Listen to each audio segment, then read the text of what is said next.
નમસ્કાર મિત્રો, આપ સર્વેનું મારી યુટ્યુબ ચેનલ SK સ્ટડી ટોકની અંદર હાર્દિક સ્વાગત છે। મિત્રો, આજના વિડીયોની અંદર આપણે અત્યારે જે શિક્ષણ સહાયક અને વિદ્યા સહાયક ધોરણ 1 થી 5 માટે ટેટ 1, ધોરણ 6 થી 8 માટે ટેટ 2, 9-10 માટે ટાટ 1 અને 11-12 માટે જે ટાટ 2ની ભરતી પ્રોસેસ ચાલી રહી છે, એ ભરતી પ્રોસેસ અનુસંધાને તમામ ઉમેદવારોને એક જ પ્રશ્ન છે કે અત્યારે અલગ અલગ ભરતી અલગ અલગ તબક્કે એની કાર્યવાહી પહોંચે છે।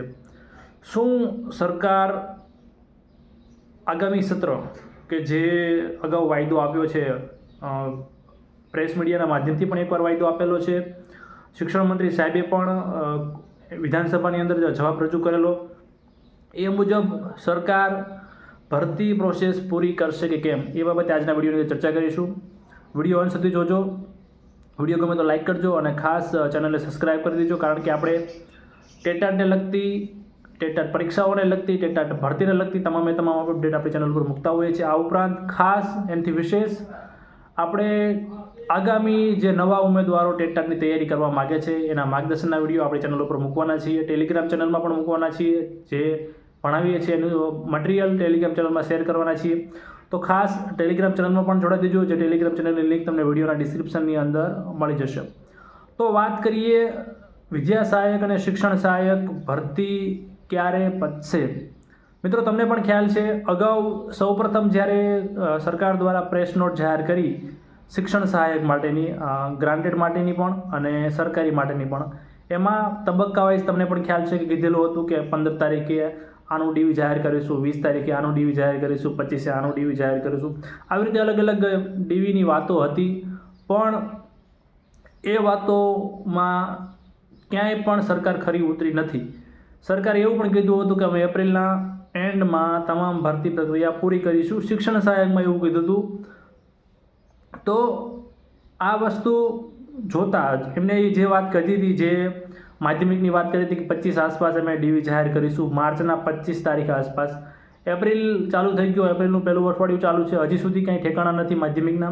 તો સરકારે જે વસ્તુ પ્રેસ નોટના માધ્યમથી કીધી હતી એની કરતાં પણ વધુ સમય સરકાર 15 થી 20 દિવસ વધુ લઈ રહી છે, એટલે ક્યાંક ને ક્યાંક દરેક તબક્કે સરકાર લેટ કાર્યવાહી કરી રહી છે।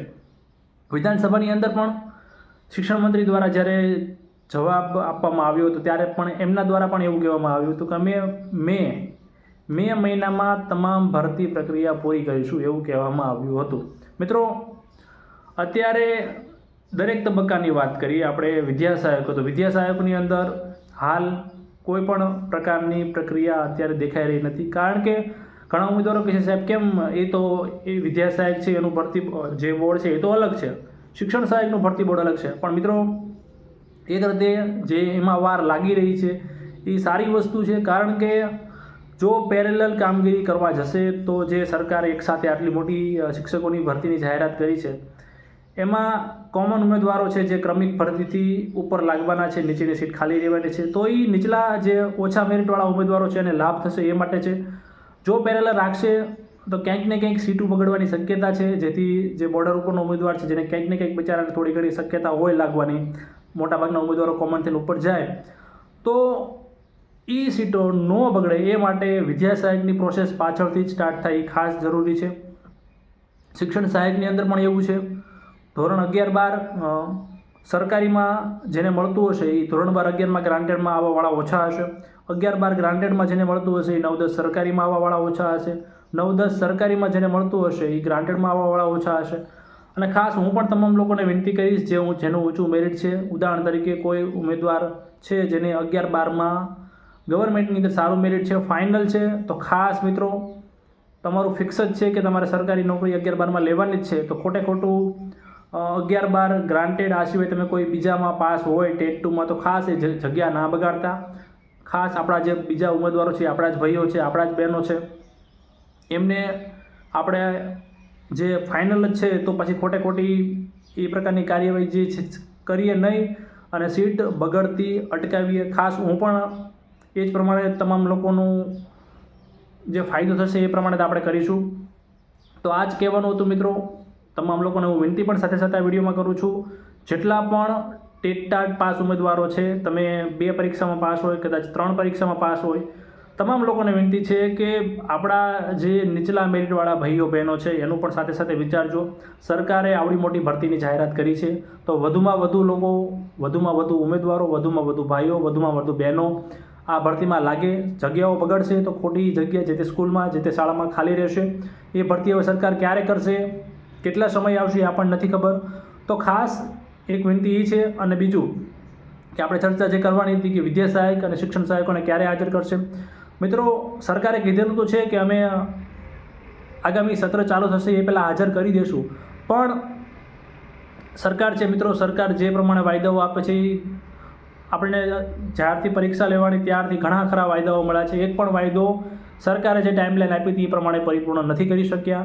તો વિદ્યા સહાયકોમાં તો મને હજી ક્યાંક ને ક્યાંક ડાઉટફુલ લાગી રહ્યું છે, કેમ કે હજી શિક્ષણ સહાયકની મિત્રો પ્રોસેસ પહેલાં સરકાર 11-12ની જે ભરતી પ્રોસેસ અત્યારે ચાલી છે, અત્યારે 11-12માં તમને પણ ખ્યાલ છે કે ડોક્યુમેન્ટ વેરિફિકેશનની જે પ્રોસેસ છે એ સરકારી હોય કે ગ્રાન્ટેડ હોય. આ ઉપરાંત જે એડિશનલ ડીવી લિસ્ટ જાહેર કરવામાં આવ્યું હતું એમાં પણ પતી ગયું છે.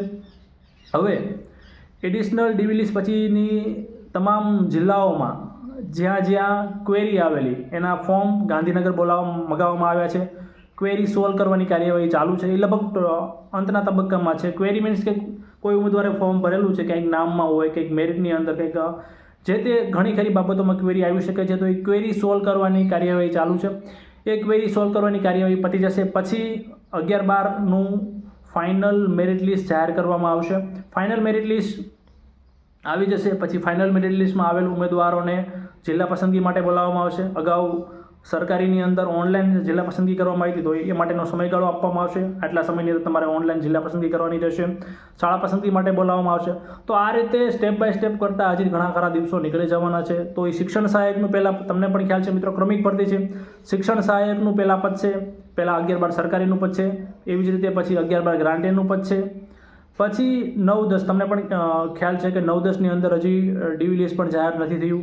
તો આ બધું ધીમે ધીમે સ્ટેપ બાય સ્ટેપ પતવામાં ઘણો ખરો સમય લાગી જાય એવું છે.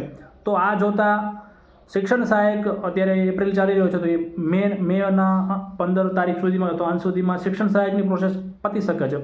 પણ વિદ્યા સહાયકો જૂનમાં હાજર થાય એવું મને થોડુંક ડાઉટફુલ લાગી રહ્યું છે. આ મારા વિચારો છે મિત્રો, તમારા વિચારો અલગ હોઈ શકે છે. કેમ કે ક્રમિક ભરતી છે એટલે આ સરકાર એ રીતે કાર્યવાહી કરે તો ક્યાંક ને ક્યાંક દરેક તબક્કે 5-7 દિવસ 10 દિવસનો સમય ચોક્કસથી લાગવાનો છે. તો એ રીતે જોતાં ભરતીમાં થોડુંક લેટ થશે એ મને લાગી રહ્યું છે. શિક્ષણ સહાયકોને ચોક્કસથી જે જૂનમાં સત્ર ચાલુ થશે એની પહેલાં જ હાજર કરી દેશે. વિદ્યા સહાયકોને પણ સરકાર કદાચ કરી નાખે, પણ સરકારે જે પ્રોસેસ છે એમાં ઝડપ લાવવી પડશે. તો જ તમામ શાળાઓમાં ઉઘડતા સત્રએ શિક્ષકો જે આવડી મોટી ભરતી 24,000+ ભરતી થવાની છે એ શક્ય બનશે. તો આ જ હતું મિત્રો, આપણે આજના વિડીયોની અંદર 2 બાબતો વિશે ચર્ચા કરી. તમામ ઉમેદવારોને ફરી વખત વિનંતી કરું છું, નીચલા મેરિટવાળા ઉમેદવારોનો થોડુંક એ બાબતે થોડુંક ધ્યાન રાખીને સીટું ના બગડે એ રીતે આપણે થોડુંક વિચારીશું, જેથી બીજાના કોઈક ઘરમાં જે એક સરકારી શિક્ષક બનવાનું સપનું છે એ પૂરું થાય. આપણી નાની અમથી ઓલી બાબતના કારણે આપણે ફાઇનલ જ છે કે સરકારીમાં 11-12માં અથવા 9-10 સરકારીમાં લેવાનું છે, તો ખોટી ગ્રાન્ટેડની સીટ આપણે બગડવા ન દઈએ એ બાબતે થોડીક ધ્યાન રાખીશું. અને ચર્ચા કરી કે ક્યારે હાજર સરકાર કરી શકે છે. શિક્ષણ સહાયકમાં 100% મિત્રો મારા મંતવ્ય મુજબ સરકાર હાજર કરી દેશે. વિદ્યા સહાયકની અંદર થોડું ઘણું ડાઉટફુલ મને લાગી રહ્યું છે. બાકી તમારા વિચારો કંઈક જુદા હોઈ શકે છે. આવી કોઈ પણ શિક્ષણ જગતની અપડેટ માટે આપણી ચેનલ એસકે અપડેટને સબસ્ક્રાઇબ કરો અને ખાસ બાજુમાં આપેલા બેલ આઇકનને પણ દબાવી દેજો, જેથી હું કોઈ પણ વિડીયો મૂકું તો તમારા સુધી પહોંચી જાય. ધન્યવાદ.